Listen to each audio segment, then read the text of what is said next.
야고보서 5장 13절부터 20절입니다. 제가 읽겠습니다. 여러분 가운데 고난을 받는 사람이 있습니까?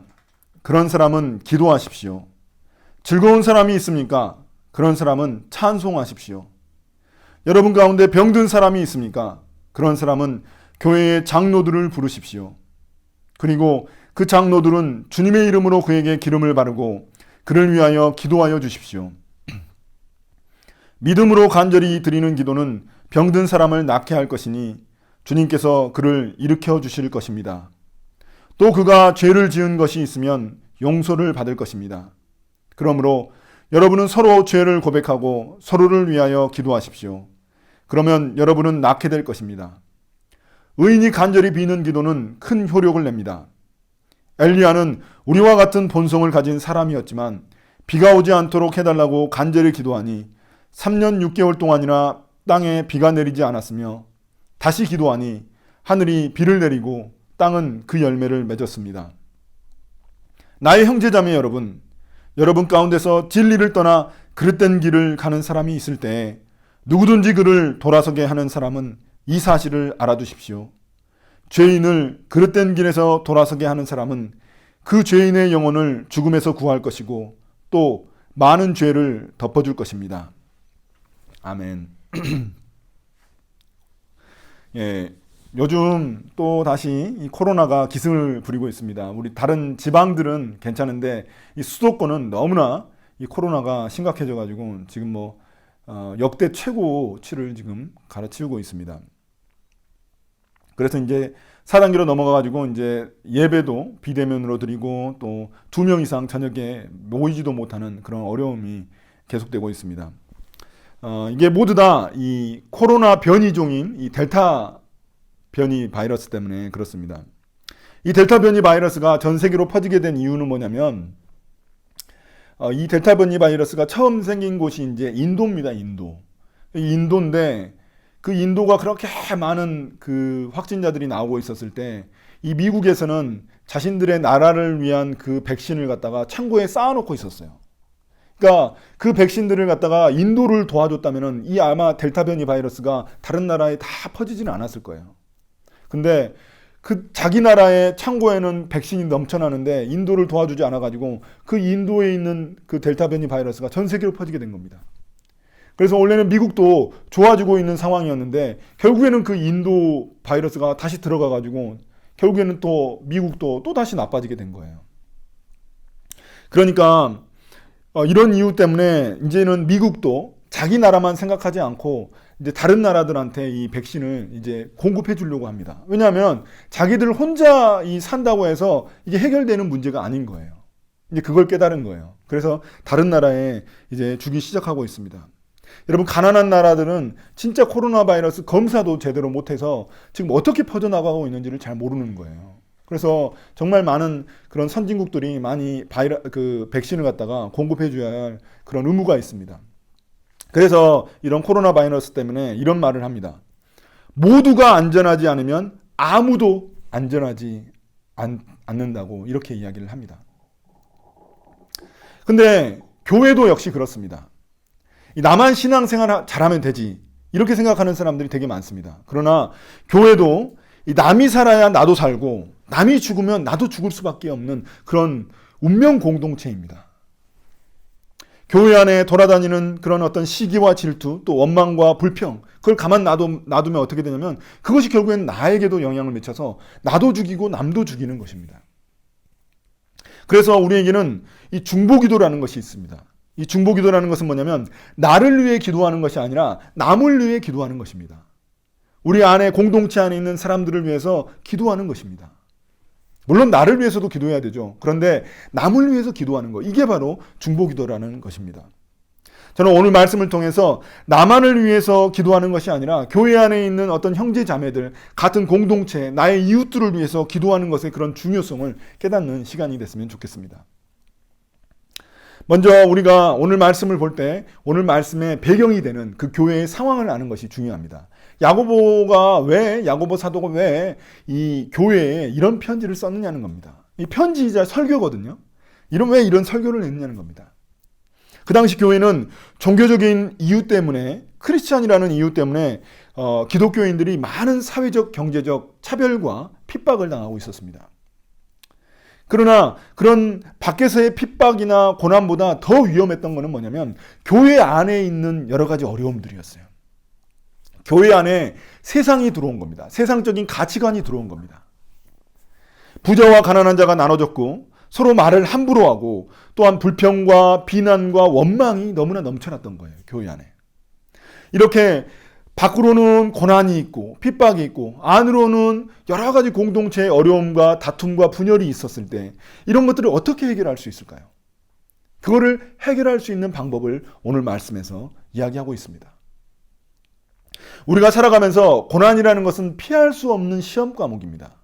여러분들 대학교 가고 고등학교 때도 시험을 보잖아요. 우리는 평생 시험을 봅니다. 그 시험 내용들이 어떤 거냐면 고난들입니다. 고난.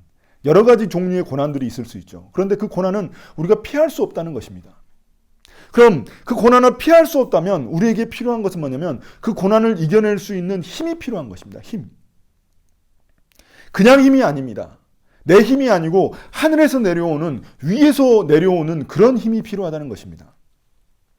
그런 그 힘, 고난을 이겨내고 견뎌낼 수 있는 그 힘을 주는 도구가 뭐냐면 바로 기도입니다.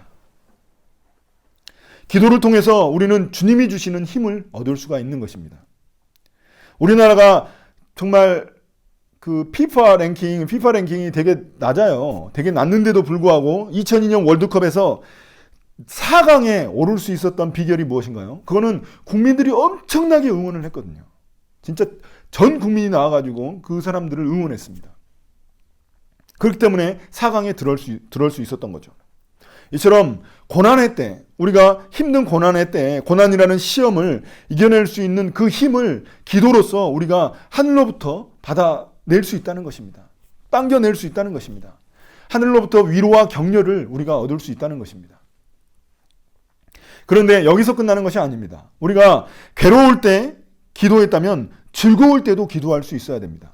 그러니까 괴로울 때만 기도하는 것이 아니라 즐거울 때도 기도할 수 있어야 되거든요. 그럼 즐거울 때는 어떤 기도를 하냐요? 즐거울 때 하는 기도가 뭐냐면 바로 찬송입니다. 찬송은 곡조 붙은 기도라고 말을 합니다. 그러니까 찬송도 기도의 종류라는 것이죠. 고난의 때에는 우리가 힘드니까, 정말 힘드니까 주님을 의지하는 마음이 강합니다. 자연스럽게 기도가 나옵니다. 그런데 우리가 즐거울 때 어떻습니까? 고난의 때가 다 지나가고 즐거울 때는 주님을 쉽게 잊어버립니다.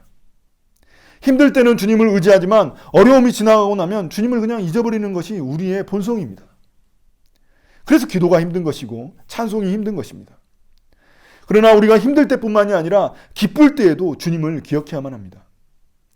그 기쁠 때 기억하는 게 바로 뭐라고요? 곡조가 붙은 기도인 찬송입니다. 찬송을 부르는 것입니다. 찬송은 주님이 내게 하신 일을 기뻐하고 감사하는 것. 이게 바로 찬송입니다. 기도가 필요할 때가 또 있습니다. 어떤 때인가요? 바로 병들었을 때입니다.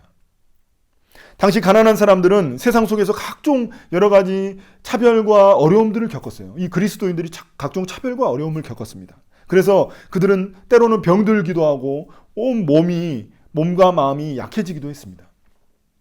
이렇게 약해지면은 스스로 기도할 힘조차 없게 되는 거예요.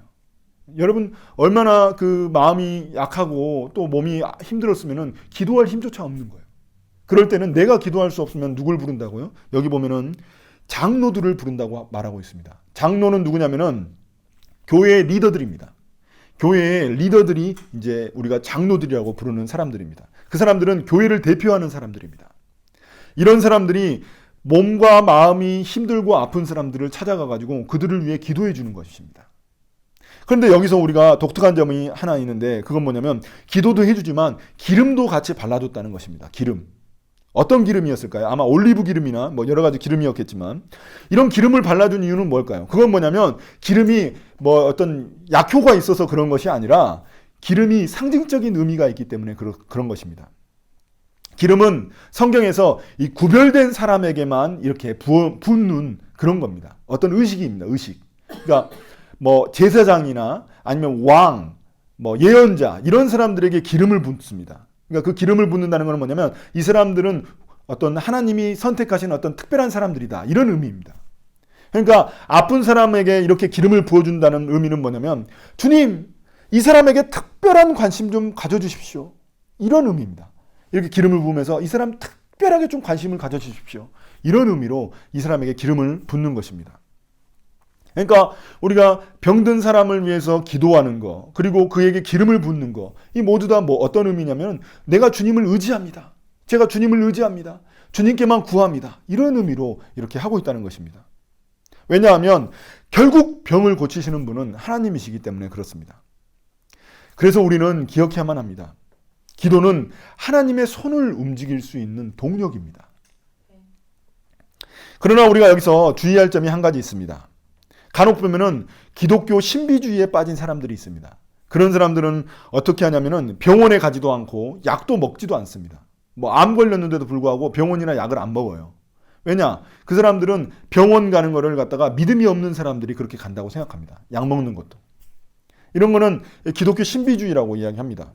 의술의 힘이나 약의 힘을 이용하는 것이 아니라 그런 사람들은 믿음 없는 사람으로 치고 그 약이나 의술에 의지하지 않고 하나님에게만 전적으로 기도해가지고 뭔가 치유를 받을 수 있다고 생각하는 사람들, 이런 사람들이 있다는 겁니다. 근데 이런 사람들은 정말 착각하고 있는 것입니다. 절대 그렇지 않습니다.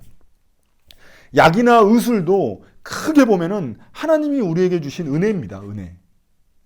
자연도 하나님이 우리에게 주신 은혜인 것처럼 약이나 의술, 이 의학 기술도 결국에는 하나님이 우리에게 주신 은혜라는 겁니다. 왜냐하면 사람에게 지혜를 주시고 그 지혜를 통해 탄생한 것이기 때문에 그렇습니다. 그래서 우리가 기도를 해서 물론 하나님이 우리의 병을 고쳐주실 수 있습니다. 이것도 하나님의 은혜이지만 우리가 기도해도 잘 고쳐지지 않으면 약이나 의술을 통해서 그걸 고치는 거, 이것도 하나님의 은혜라고 말할 수 있는 것입니다. 우리가 약이나 의술로 내 병이 고쳐졌다고 해서 하나님께 감사하지 않나요? 감사하죠. 하나님의 은혜죠. 그것도 다 고쳐지는 게 아니잖아요. 근데 나는 고쳐졌으니까 이것도 하나님의 은혜라고 말할 수 있다는 것입니다. 사람의 생명은 모두 다 하나님 손에 붙들려 있는 것입니다. 그런데 우리가 기도라고 해서 다 같은 기도가 아닙니다. 다 같은 기도가 아니에요. 분명히 하나님의 큰 손, 하나님의 포크레인 같은 그 큰 손을 움직일 수 있는 기도가 있다는 것입니다. 그 기도를 어떤 기도라고 부르냐면 능력 있는 기도라고 부릅니다. 능력 있는 기도. 그 능력 있는 기도의 비결을 오늘 말씀에서 소개하고 있습니다. 첫 번째 비결이 뭘까요? 그 하나님의 손을 움직일 수 있는 그 놀라운 비결. 그거는 첫 번째가 뭐냐면 15절에 나와 있습니다. 15절에 뭐라고 말하고 있습니까? 믿음으로 간절히 드리는 기도는 병든 사람을 낫게 한다고 이야기를 하고 있습니다. 그러니까 능력 있는 기도의 첫 번째 비결은 믿음으로 드리는 기도입니다. 병을 낫게 하는 것은 기도 그 자체가 아니라 기도 속에 들어있는 믿음 때문입니다. 믿음. 기도의 효력은 기도가 작동하느냐 마느냐, 하나님의 손이 움직이느냐 마느냐, 이거는 기도의 시간이나 기도의 어떤 형식에 달려있지 않습니다. 내가 어떤 말을 한다고 해서 하나님의 손이 움직이고 그렇지 않습니다. 기도의 효력은 믿음에 있습니다. 믿음에 달려 있습니다. 예수님도 병을 치유하실 때 그 믿음을 엄청나게 많이 강조하셨거든요. 진정한 믿음이라는 것은 우리가 뭐냐면은 내 뜻이 이루어지는 것이 아니라 하나님 뜻이 이루어지는 것을 진정한 믿음이라고 우리가 이야기하는 겁니다. 진정한 믿음은 내 뜻이 이루어지는 게 아니에요. 내가 기도해가지고 하나님의 뜻이 이루어지게 하는 거, 이게 진정한 기도이고 진정한 믿음이라고 우리가 이야기하는 것입니다. 그렇기 때문에 우리가 여기에서 또 한 가지 기억해야 할 점이 있습니다. 기도하는 데 있어서 기억해야 할 점이 있습니다. 우리가 믿음으로 기도한다고 해서 모든 병이 치유받는 것은 아니라는 것입니다. 어떤 사람은 치유받는 사람도 있지만 치유받지 않는 사람도 있습니다. 이게 치유가 되지 않는 사람도 있습니다. 기도가 어떤 맞는 키가 아닙니다. 왜냐하면 기도가 뭐라고 했냐면 진실한 믿음은 내 뜻이 이루어지는 것이 아니라 하나님 뜻이 이루어지는 거잖아요.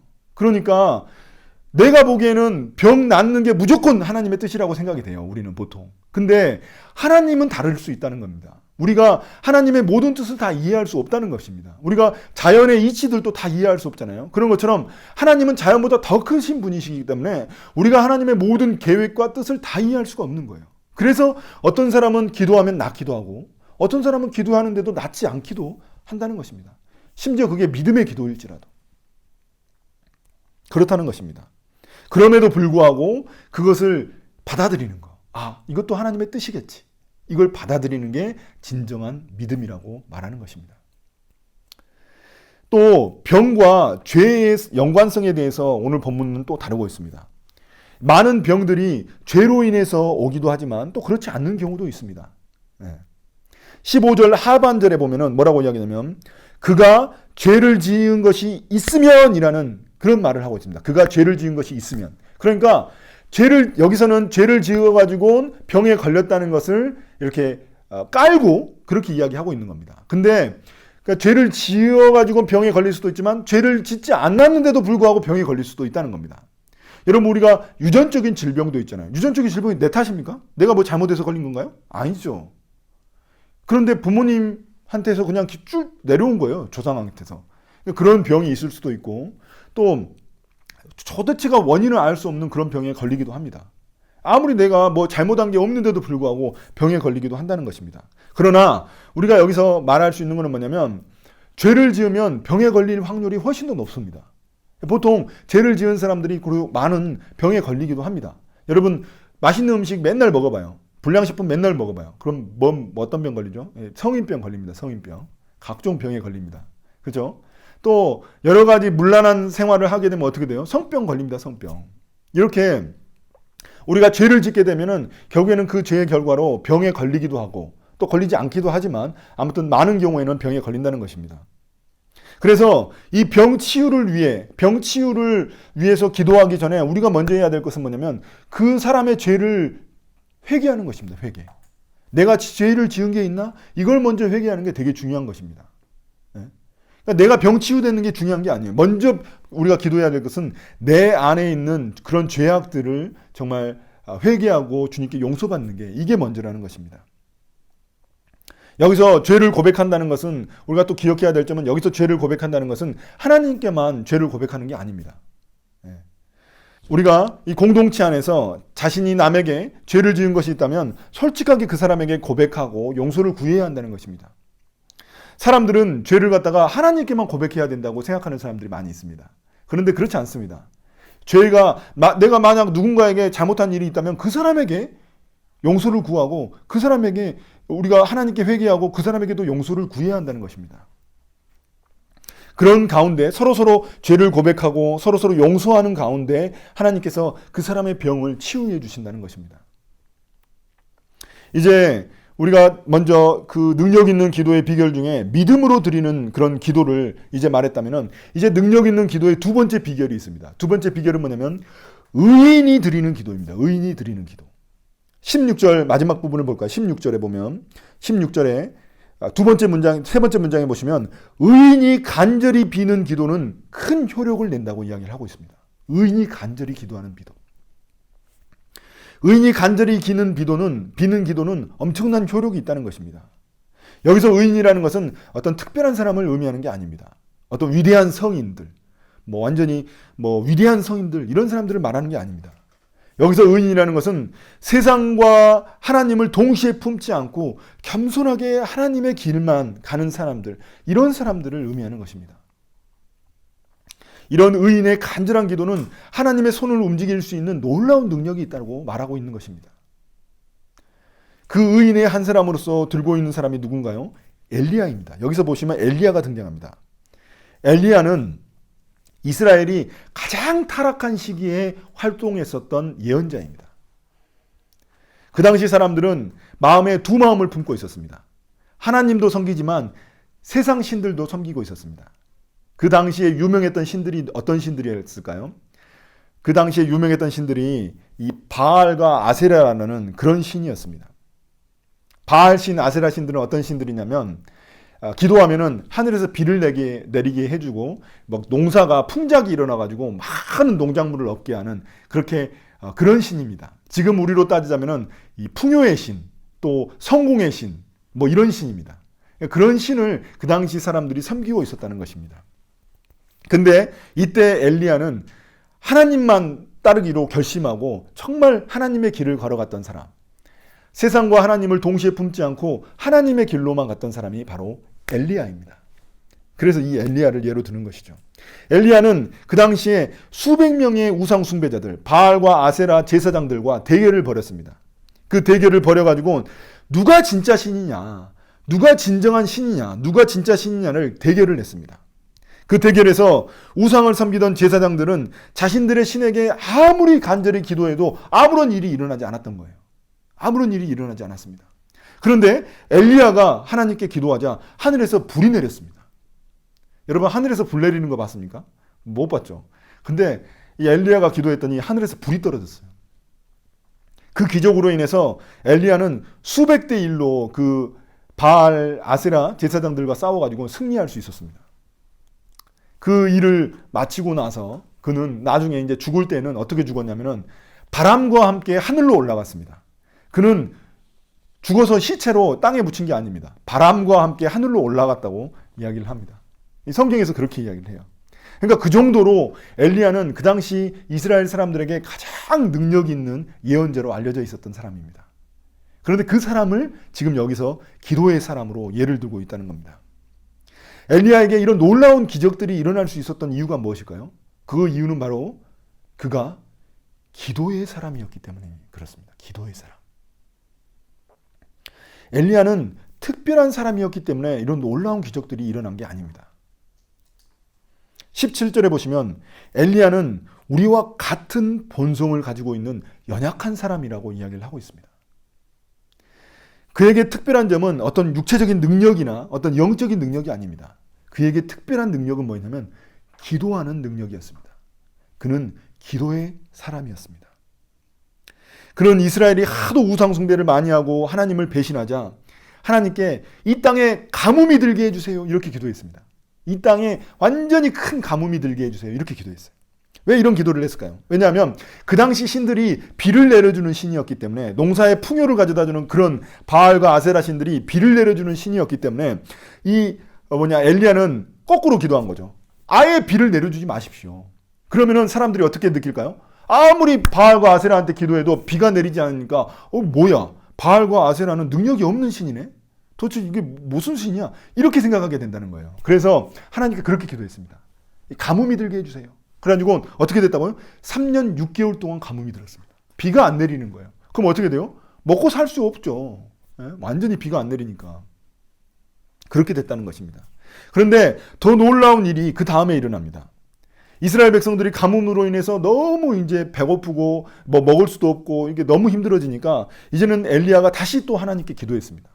그래서 열왕기상 18장 41절부터 보면은 엘리야가 무릎을 꿇고 머리를 갖다가 두 다리 사이에 집어넣으면서, 무릎 꿇고 머리를 두 다리 사이에 집어넣으면서 그냥 간절히 하나님께 기도했습니다. 7번을 기도했다고 말해요. 7번. 이 7번이라는 상징적인 의미인데 엄청나게 기도했다는 겁니다. 엄청나게 기도하면서 하나님께 간절히 구했더니 어떤 일이 일어났다고요? 분명히 기도하고 다시 한번 확인하니까 아무 일도 안 일어나는 거예요. 너무 하늘이 맑은 거예요. 다시 기도하고 다시 하늘을 봤어요. 다시 하늘을 보는데 아무것도 안 일어나요. 7번이라는 이제 상징적인 숫자라서 여러 번 반복했더니 그때 어떤 일이 일어났다고요? 저기 어디 바닷가에서 작은 손바닥만한 구름이 나타나기 시작한 거예요. 그 구름이 엄청나게 커져가지고 비를 갖다가 그 이스라엘 땅 가운데 쏟아지게 했습니다. 그러니까 놀라운 거죠. 엘리야는 하늘에서 비가 내리지 않게도 하고 또 비가 내리게도 할 수 있었던 그런 능력의 사람이었습니다. 그 능력의 비결이 무엇이었다고요? 바로 기도였습니다. 기도.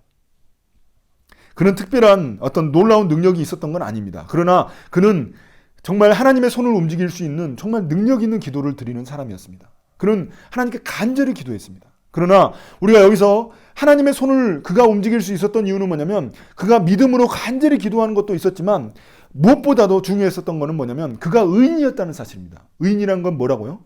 두 마음을 품는 사람이 아니었다는 겁니다. 하나님과 세상, 이 두 마음을 품었던 게 아니라 하나님의 길로만 갔었던 그런 의인이었기 때문에 하나님이 그의 기도에 응답하셨다는 것입니다. 여러분, 엘리야는 특별한 사람이 아니었습니다. 그도 우리처럼 연약한 자입니다. 엘리야는 수많은 우상 숭배자들과 대결해서 승리했지만 그 뒤에 이세벨이라는 어떤 여왕이 있었어요. 이세벨이라는 그 이스라엘 여왕이 있었는데 아주 악독한 여자입니다. 아마 전 세계 역사에서 가장 악독한 여왕이 누구냐면은 이 이세벨이라는 여자예요. 그래서 이세벨이라는 아마 액세서리도 팔 거예요. 이세벨이라는 그 액세서리 브랜드도 있는데 별로 좋은 뜻은 아닙니다. 이세벨. 그러니까 이 이세벨이라는 이 여왕이 엘리야를 위협했어요. 그래가지고 엘리야를 위협해가지고 엘리야는 그 이세벨이라는 여자가 너무 두려워가지고 도망쳤던 사람입니다. 되게 비겁한 사람이에요. 그는 또 심각한 슬럼프에 빠졌습니다. 우리도 이제 살면서 슬럼프에 빠질 수 있는데 그는 엄청난 슬럼프에 빠져가지고 하나님 저를 죽여주십시오. 이렇게 기도했던 사람입니다.